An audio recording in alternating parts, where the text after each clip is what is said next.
மனைவியிலே 3 வகையான மனைவி இருக்கு. 3 டைப் ஆஃப் பொண்டாட்டிஸ். 3 வகையான பொண்டாட்டி. ஃபர்ஸ்ட் டைப், சோத்தை போடுவா, சாம்பாரை ஊத்துவா, பிசைஞ்சு வாயில வைப்போம், உப்பு இருக்காது. என்னடி உப்பு இல்ல? பதிலுக்கு அவ பேசுவா, ஏன் உப்பு போட்டாதான் சாப்பிடுவியோ, நீ போட்டு சாப்பிட மாட்டியா, உள்ள கையில கட்டையா முளைச்சு கத்துவா. இவளை கூட கணக்கில் சேர்த்துக்கலாம். நம்பர் 2, இல்லடி சாம்பார்ல உப்பு இல்ல, வாயிலே முணங்குவா. பைபாஸ்ல லாரி போது பஸ் போது அடிபடி சாம வந்து தொலைகிற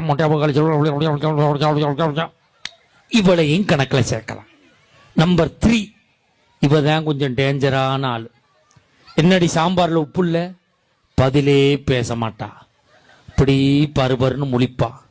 இவதான் சோத்துல விஷத்தை வைக்கிற குரூப், ஸ்லோ பாய்சன். இவளுக்கிட்ட தான் கொஞ்சம் உஷாரா இருக்கணும். என்னம்மா? எனக்கு 7 பொண்டாட்டி, அதனால 3 பொண்டாட்டி பத்தி தெரியும்.